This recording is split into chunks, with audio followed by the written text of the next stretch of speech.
Well, thank you very much. Thanks, Linda, Matthew, probably Az and Hannah around there, Dustin, Lisa Marie, Shelley, Melody, Deborah Bronner. Hi, Deb. Hi, Mike, Trish. She's got to be around.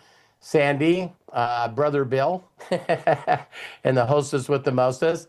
I'm probably going to get right to the point and not try to overdo my voice here again. But the title, I don't know what the title will be, but the first thought that came to my mind is usually one that's pretty good, but it's like one more time, just one more time. And Terry and I have been watching the Olympics, and I really know that probably a lot of people don't watch them. But man, when you can watch them and then also get tied up in some of the stories about them, it's just really, really incredible. I mean, I knew all the stories working up to, of course, the figure skaters for the women, right? And this one girl, she was favored and was gonna take everything, and then you got that story about that girl that her whole story, I thought, first of all, was really, what is it, Alysa Liu? Did I say that right? Yes, I never even thought about it. I can go right here so you guys can see it. Can you see that okay? we got it. Okay, perfect. So, um, but when me, I love stories and stories inspire me, you know. So I think it's really unique that her father, she's one of five kids, and the father, if you guys do any quick story, is he was one of the people that was in Tiananmen Square in China. I mean, how many people remember the guy, kids standing in front of the tanks and stuff that were so they were coming after him and the people that were being protesters at that time. It was either you got shot or you got life in prison.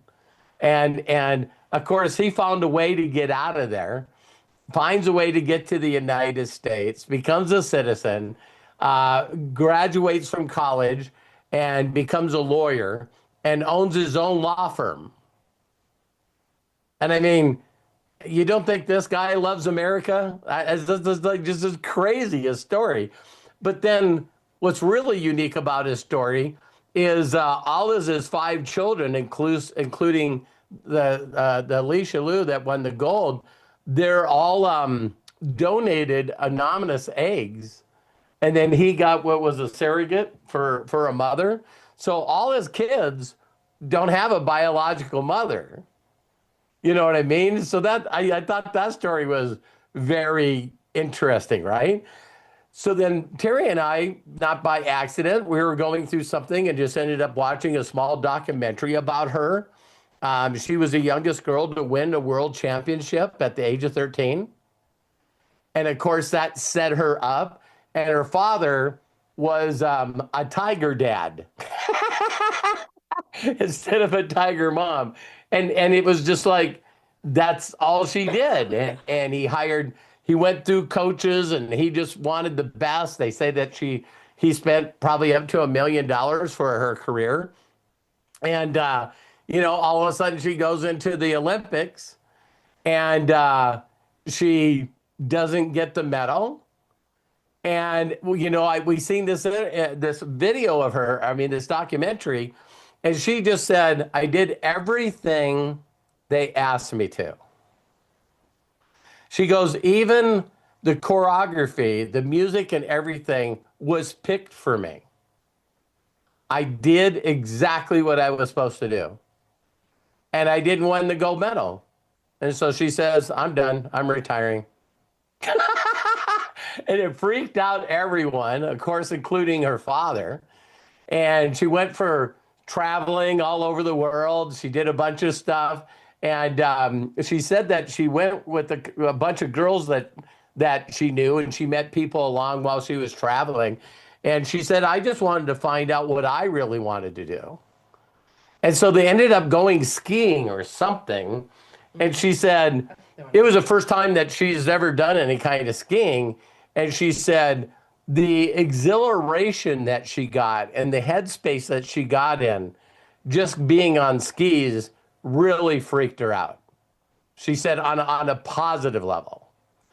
And so then when she got back home, she just went to a skating rink and even rented the skates. And she went back out on the ice after over, 2, 3 years. And she went on the ice and she just went, yeah, I want to do this. But this time I'm going to do it my way. And so she reached out to the best coach she knew that knew her. And the guy even in the interview went, yeah, he said, I've never drank that big of a glass of wine in a long time. And he goes, all while I was talking to her, I kept telling her that, the best in the world never stop practicing. You just, you just don't quit and don't exercise or don't skate at all and then come back. And he said, every time I told her why she couldn't, she told me why she was going to, including, I was really hoping that you would be my coach, but I'm going to the Olympics.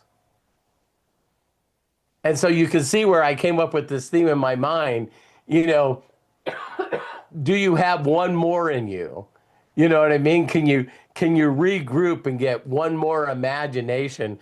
Because sometimes I think a lot of us just get caught up in the routine, mundane stuff of doing stuff instead of being attached to our imagination. What we do is just like, I'm just doing this like I go to my job every day, or I just do this every day. And I see a lot of people when they get involved in thinking about building a large group of people that they can help get what they want out of life, that they then turn it into, well, how many customers, how many consultants, how much I got to make money, I have to make money. And it's like, one of the things that you see is like throughout all these Olympic stories is that how inspired do you have to be a teenager and work literally half your life, at the age of 13, 14 years of age. So 6 years to just get into the world as a young girl. One of the skaters for America was 16. This was her first Olympics, right? And then go out there and just go, man, I'm working for 10 years. I told you guys a number. I didn't know the number, but I wanted to figure it out. About 20% of the athletes that go to the Olympics win a medal. That's really, really high because it is the elite of the elite. At least it's not 1%, huh? But I bet you a lot of people that have put in that much effort and time are not too happy that it was a silver and a bronze. So if you go to the Canadian women's hockey team, for the third Olympics in a row and go, you won a silver, and they might just tell you to F off. It's not gold, right? And so I just thought it was very, very interesting that there was all this extra pressure. And now that she comes back, she's got a piercing, you know what I mean? Her hair is different colors. And it's like, I'm just going to be me. So every time they asked her, what do you think about skating? She says, I'm very grateful and happy that I'm here. And I love entertaining people. Well, what about the medal? I'm really glad that I'm here. And so everyone's saying all kinds of different stuff, right? So then she goes out, and I don't know if some of you that might not be interested at all. I think that if you did just a little bit of research, you could find, her gold medal skate. And what was amazing of it is, I don't know a lot about figure skating, but I do know a lot about people. And so when she was skating, you know what I mean? You could just see how much love she had for skating and how much love she had just doing the dance, you know what I mean? The free skate. And of course, it just like everything as far as drama, every time she hit another, spinning, another spinning to a spinning. It just continued to build in passion and enthusiasm and excitement, right? And it was just like just watching her do that and then watching the others. So she went in, she was third place, and she was 5 points behind the two Japanese girls. And so she did that routine, put her on the top, and the other two Japanese girls just couldn't beat her while she was sitting there. So watch one not do it, another one not do it, and then she's gold. And what was another thing is if you watch it, it's like even when she was coming off the ice, she was like, you know, fuck yeah. I mean, and her coaches, of course, was all over her. But then another thing that was just really, really, really amazing is that while she was waiting for her score, and all of them were around 145, 46, and her score came in like over 150 something. When everyone was excited, the expression on her face is something that just rocked me because it showed her score and her response was like, yeah, that's right. That's exactly what. And I think that for a lot of people, they could have seen that as being cocky, but she was just like, I nailed it. That's exactly what I had in my mind. That's exactly what I wanted to do. So then when they're interviewing her afterwards, it just got funnier. You know what I mean? Because they're like, wow, you won the gold medal. And she went right back to what she said before. She says, I can't tell you how much joy that I had coming to this Olympics and just skating the best that I could skate. I had that in my head. It went off the way that it needed to, and I'm just grateful. It was like, and like they even made a big deal out of her because the Japanese girl that had a chance for gold, that was her first Olympics. And so as soon as she won, she gets off her little perch where they're waiting to see who could beat her for gold, and she walks all the way over to her. And the girl jumped out of her seat right away, and she gave her a hug, and she's like, "This is your first Olympics, and you won a medal. I'm so proud of you."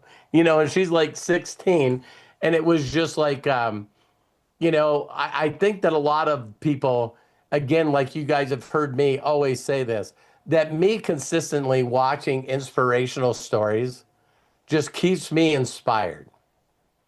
It keeps me inspired.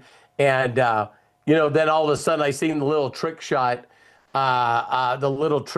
with the girl that pushed the hockey game, women's hockey game, into overtime.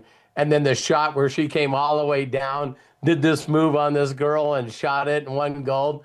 And then I haven't seen this yet, but I guess all the women for the U.S. hockey team was singing the national anthem. And everybody, including other countries, all stood up at the same time and sang. And it's like, so, inspiring people that are doing what they believe they can do while they're doing it inspire others. And I just know that this Alysa Liu, she's going to go down because it's like she said, listen, all this pressure that the parents and the coaches put on, people. And it's like you got to be a perfectionist all the time. And for her to walk away, get her center and figure out why she wanted to do it. Then she comes back, and it's like when she came back, she part of the documentation was, and the documentary is she said, "Oh, by the way, I know it's going to be hard being my coach because I'm coming up with the song, I'm coming up with the choreographic, I'm figuring out moves which ones I want to do and which ones I don't." And it's like, hey, I'd like you to be my coach, but I'm looking for you just to be a support because I'm doing this. So, you got anything you'd like to add? but that, yeah, I know. I feel a lot better today. So thanks for all the prayers and everything. But I just would ask, like to ask each one of you that, do you have one more left in you?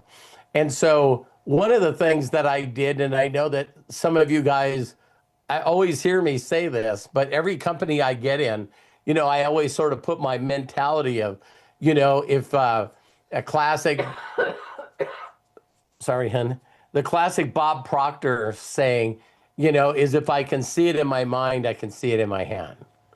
If I can see it in my mind. And so every company that I've been involved in, what I'll do is like when I got involved in MDC, there was only a few. Geez, I haven't been out of that company very long. I don't even know what the top is. Super affiliate. They changed it. Yeah. So, but what I did is, when I first got in, they had them listed. And so what I did is I just screenshotted that in the back office of MDC, and I put Hollis organization as number one. And, that's just something that I imagine. I put it in my head. And then I just basically, like you guys know, just constantly move toward that direction, just asking for the resources, the people, the money, whatever it needs to do to make that happen. So today I spent this morning, because this has been in my head a couple of days. So I just thought I'd share this with you guys to see if this doesn't inspire you at all. So, so this is school, and, we're number one, and I just think, under self-improvement, I just think this is a pretty good screenshot. And when I look at this every day, then why wouldn't it happen?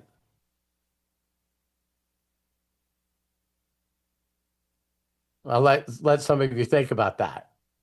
So I would just ask you guys, have you done that? What is your goals, and what would you like to accomplish? And again, sometimes it doesn't have to be status. I was going to share one thing else with you guys. I think it's pretty funny.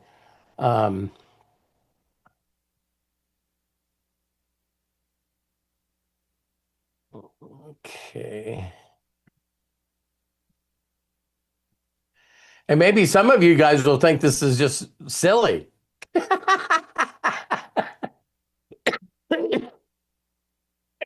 But I do know that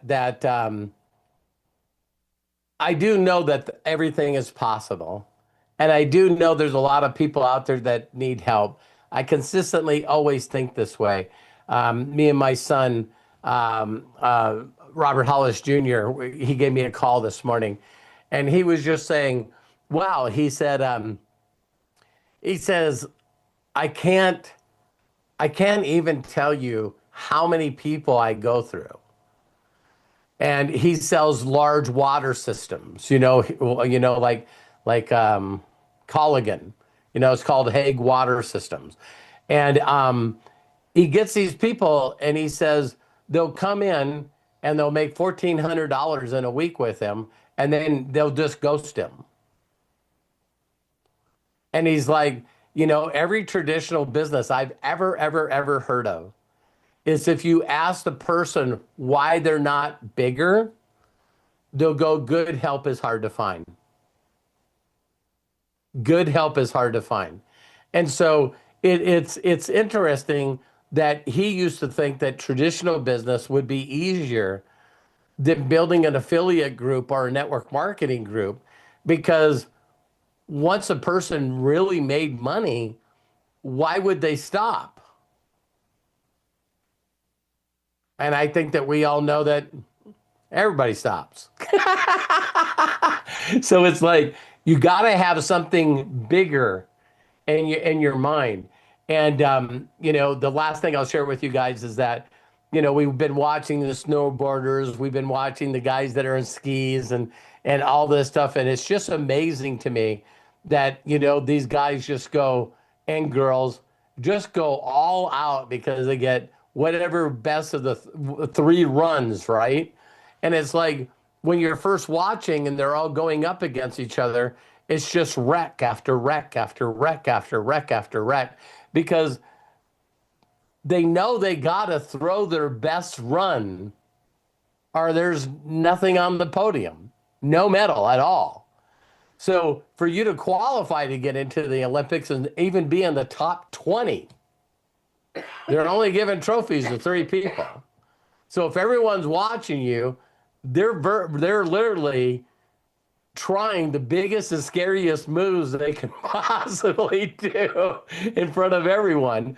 And that was always Shaun White's trick, So Shaun White would practice a trick and learn how to do the trick, and no one ever seen him do the trick.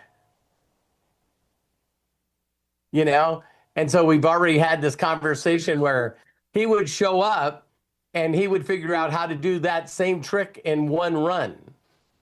So he said he always had three backups. If he would show up, if no one could do the trick, then he just needed to do it once in three runs and he won the gold medal. If someone did do the trick, then he would do it twice. And it's like to think that far ahead on everything. So then we also talked about, you got to give it everything you have. So then, the quad god, goes out and everybody knew that there was nothing that could stop this kid because no one else could do the trick other than him. And he couldn't do it when he was under pressure.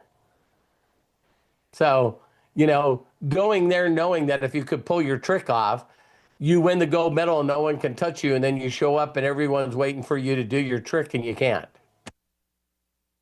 But wasn't it Simone Biles, like the Olympics before the last one, where she got the dizzies? It's like, listen, my mind can't do it. And I think most people that are unaware of doing anything like that are just going, what do you mean? As I can't. And it's like, what do you mean you can't? And so I just wanted to encourage all of you guys today that, again, it's so important that if you notice yourself not every day doing and mastering the mundane, doing the little things that are the most important, and that's just simply connecting with strangers. I mean, if that should be your number one thing. And the way to my success is consistently speaking to those that have ears to hear. And so you just got to put yourself out there. And, I thought it was pretty interesting. We'll talk about this on Sunday. But, watching Mark Wahlberg, go from, major studio to major studio to major studio with, the ashes on his forehead. And I was just thinking, how many people are that bold in their belief? You know what I mean? That I'm just gonna show up everywhere and just have ashes on my forehead. No one needs to understand what I'm doing.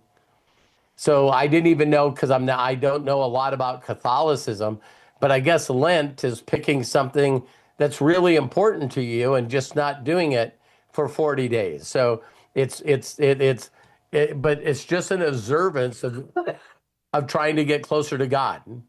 I'm going to do this just to get closer to God. And if it didn't work, just like New Year's resolution, doesn't mean you shouldn't try again. Right? So I love and appreciate you. I'm jacked that I went through this pretty good. My wife's a couple days behind me, so the prayers that you're sharing with me, share them with her too. Let's get her well so she can go see Ezra. So hi, Scott, Linda, Matthew, Dustin, Lisa Marie, Shelly, Melody, Deborah, Mary, Michael, Deb, Michael, Mike, Sandy, Brother Bill, and the hostess with the mostest, CJ. We'll see you guys in a few hours. Don't forget the imagination hour. with Matthew. He's got a bunch of cool stuff to share with us, and Craig will give you the rest of the what's going down. All right, Robert, Terry, what great messages today. Thank you so much for sharing. And yes, what is going down? That Imagination Hour is at 2 p.m. Pacific today, 5 p.m. Eastern. If you're part of the premium package, join us. You will love it. And there's been a lot of things going on. I'm sure Matt is going to share with us on the Imagination Hour just within the last week and coming up in the next week ahead. So if you're part of our premium group, we'll see you there. Hello, Dex Leo. I'm going to say whoever, I don't know which one is which, but they're there. And then, of course, tomorrow, also part of the premium package is Ask Us Anything, noon Pacific, 3 Eastern. Sunday, open to everybody, Master's Mind. It's a great way to end the week or beginning of the week, however way you look at Sunday. We love it. That's fantabulous. Monday morning, 9 a.m. Pacific, 12 p.m. Eastern. Recess! Open to everyone. And it's just a nice, chill way to start the week on Monday. Tuesday, Wednesday, Friday, every day, just like today.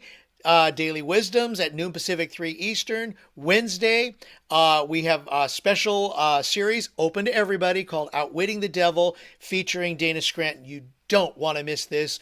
Look in the classroom. We've already got a few weeks under our belt, but there is still so much more to come. Robert referred to it a little bit today as it relates to drifting.